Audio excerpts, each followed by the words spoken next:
नमस्कार दोस्तों, आज हम पढ़ेंगे भारतीय साक्ष्य अधिनियम की धारा 11। धारा 11 बताता है वे तथ्य जो अन्यथा सुसंगत नहीं है कब सुसंगत है। कोई तथ्य जो है घटना से न तो किसी प्रकार का उसका लेन देन है, ना तो वो विवादक तथ्य है, लेकिन वो कब सुसंगत बन जाता है वो देखते हैं। धारा 11 में बताता है कि जो तथ्य सुसंगत नहीं है वो कब सुसंगत बन जाता है, उसको बताता है धारा 11।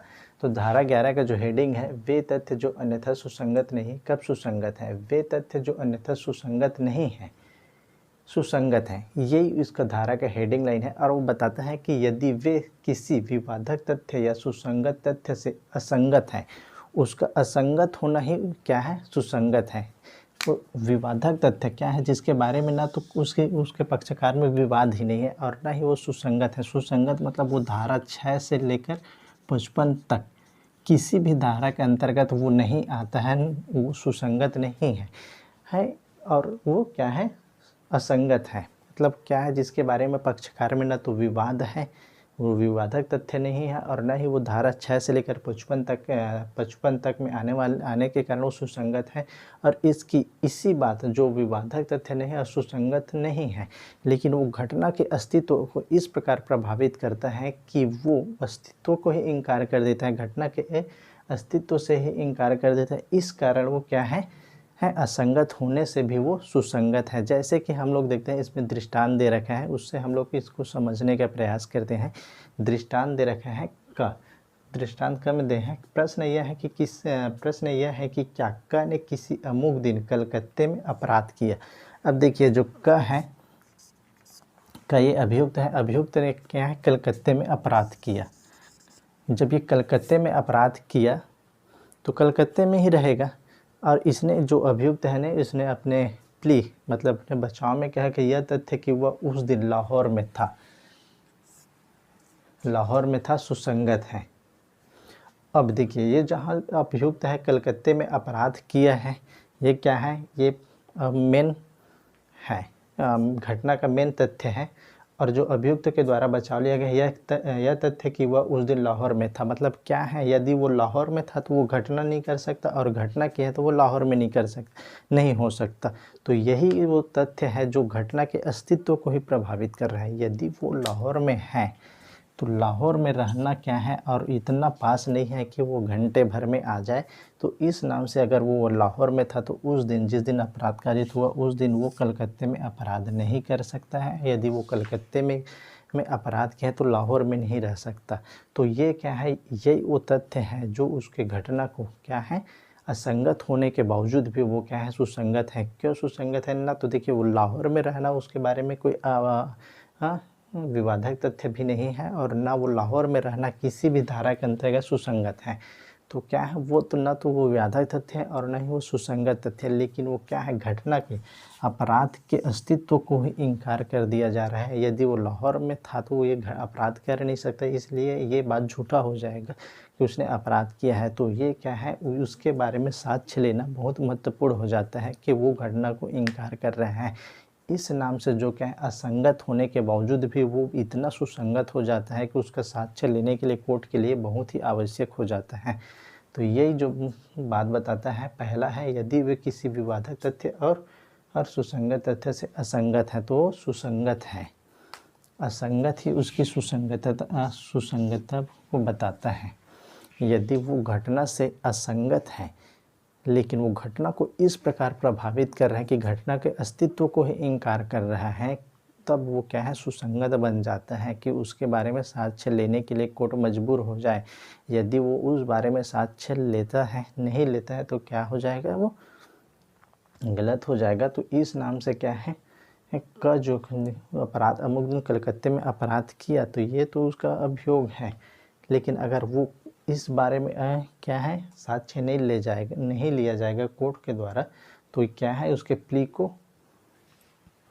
प्ली साबित नहीं कर। इसमें एक सिद्धांत चलता है जो क्या है, प्ली ऑफ एलिबाई कहा जाता है। इसे क्या है, अभियुक्त का अभिभाग कहा जाता है, एलिबाई का अभिवचन कहा जाता है, जिसमें अभियुक्त के द्वारा कहीं अन्यंत्र उपस्थित होने का अभिभाग किया जाता है। यदि अभियुक्त के द्वारा यह अभिभाग कि मैं उस लाहौर में था, यदि यह भी फैल हो जाता है तो इसका मतलब ये नहीं है कि अभियुक्त को दोषी सिद्ध कर दिया जाए, अभी भी बर्डन ऑफ प्रूफ आप अभियोजन पर ही रहता है कि वो इस बात का साबित करे कि इसका नहीं अपराध किया है। पूरा बर्डन ऑफ प्रूफ क्या है, अभियोजन पर ही रहता है। अभी क्या है, प्ली ऑफ एलिबाई का जो है असफल होने के बावजूद भी है। तो ये है, हम लोगों धारा 11 के पहले लाइन को देख लिए हैं कि वो जो घटना से असंगत होना है उसका सुसंगत है। और क्या क्यों सुसंगत है, वो घटना से असंगत होने के बाद इस नाम से वो सुसंगत है कि घटना के अस्तित्व को ही वो इनकार कर देता है।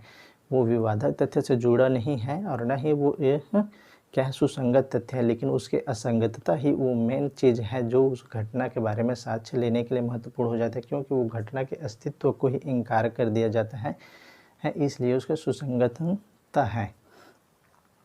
अब हम देखते हैं दूसरा इसमें लाइन है जो यदि वे स्वयं या अन्य तथ्यों के संसर्ग में किसी विवादक तथ्य या सुसंगत तथ्य का अस्तित्व या अनस्तित्व इतना अधिसंभाव्य।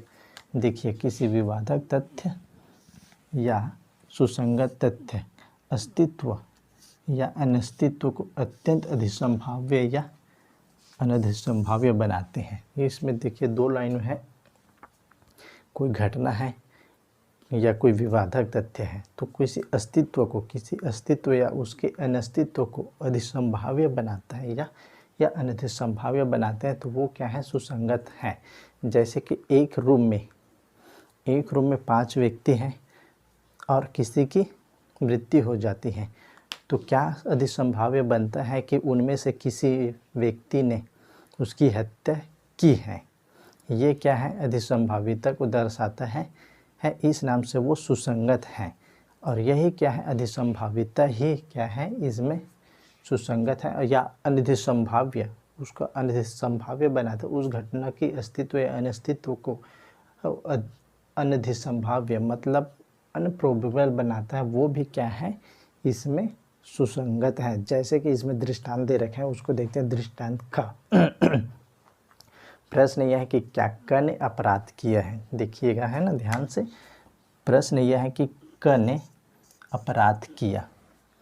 परिस्थिति ऐसी है कि वह अपराध क ख ग घ ध में से किसी एक के द्वारा अवश्य किया गया होगा।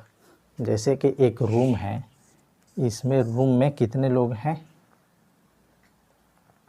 4 व्यक्ति हैं, क ख ग और घ में से किसी ने अवश्य किया होगा। अब इसमें क्या है, अपराध इसमें से क्या है, क ने की लिखा है। प्रश्न यह है कि क ने अपराध किया, इसने अवश्य किया होगा।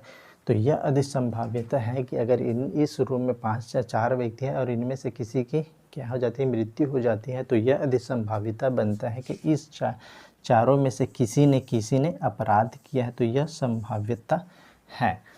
अब दूसरा आगे लाइन इसमें क्या कहता है, उसको देख ले। वह हर तथ्य जिससे यह दर्शित होता है कि वह अपराध किसी अन्य के द्वारा नहीं किया जा सकता है और क ख ग में से किसी के द्वारा नहीं किया गया था, सुसंगत है।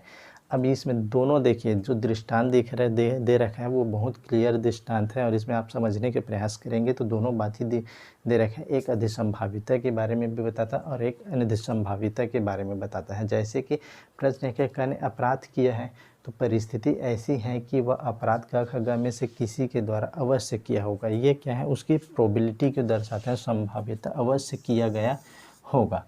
ये उसकी संभावना है, चारों में से किसी ने अपराध अवश्य किया होगा। और वह हर एक तथ्य जिससे दर्शित होता है कि वह अपराध किसी अन्य के द्वारा नहीं किया जा सकता था और यहाँ से क ख ग में से किसी एक के द्वारा नहीं किया गया, यह क्या है, अनधिसंभाव्यता बनाता है कि नहीं किया गया है, क्या है, वो सुसंगत है। अब एक केस में क्या हुआ था, किसी व्यक्ति की गोली मार के हत्या कर दी गई थी। गवाह का कहना था कि उसमें उसने कितने फीट से 2 फीट से गोली मारी गई थी, लेकिन जब उसका जो सर्जन के द्वारा था, पोस्टमार्टम के द्वारा, उनका कहना था कि वो क्या है, गोली जो है 20 फीट से चली हुई थी। तो क्या है, जब डॉक्टर सर्जन की गवाह, तो वो विटनेस की क्या है, उसकी गवाही को अनधिसंभाव्य बना देता है कि वो 2 फीट से गोली नहीं मारी है, वो 20 फीट से चली, तो वो क्या है, घटना की गवाह को अधिक संभाव्यता बनाता है। तो ये जो लाइन है धारा 11 की दूसरी लाइन बताता है अधिसंभाव्यता या अनधिसंभाव्य, दोनों चीज़ों के बारे में क्या है, सुसंगत बताता है। जैसे इसमें दृष्टांत में दे रखा है कि घटना किसी अपराध में एक रूम में है, तो 4 लोगों के द्वारा 4 लोगों में से किसी ने अपराध किया, ये अधिसंभाव्य है। और क्या है, इसी में आगे कहना है क ख ग में से किसी के द्वारा नहीं किया गया था, सुसंगत है। अगर वो ये कहता है कि हम चारों में से किसी के द्वारा नहीं किया गया है, तो ये क्या है, घटना के अस्तित्व को ही या अनस्तित्व को ही इतना अनसंभाव्य बना देता है। मतलब उसको घटना का इनकार किया जाता है, तो वो भी इनकार किया जाता है, वो भी क्या है, सुसंगत है।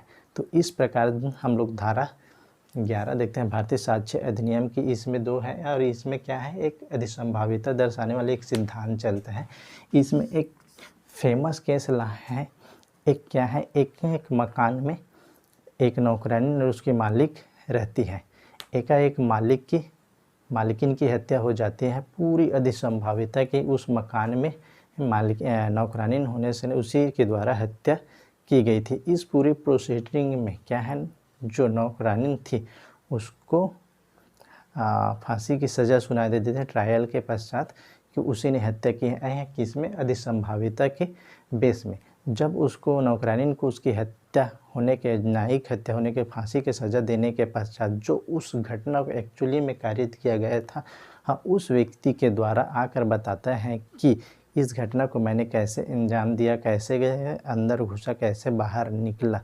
तो क्या है, इस घटना के होने के बाद बहुत सारे जो चीज़ें हैं इसमें बहुत कृषि आलोचना हुई और उसके बाद ये उस नौकरानी की मालिकिन की नौकरानी की क्या हो गई, न्यायिक हत्या हो गई थी इस अधिसंभाव्यता के कारण। इस प्रकार हम लोगों ने देखा है धारा 11 जो क्या है, वे तथ्य जो है असंगत तथ्य को बताता है और ऐसे तथ्य जो अधिसंभाव्य और अनधिसंभाव्य दोनों को बताता है। उसके साक्ष्य संकलन को देखते हैं, अधिसंभाव्य और अनधिसंभाव्य। तो इस प्रकार है धारा 11 जो भारतीय साक्ष्य अधिनियम के हैं। इस प्रकार हम लोगों ने उसके पढ़ लिए हैं। धन्यवाद।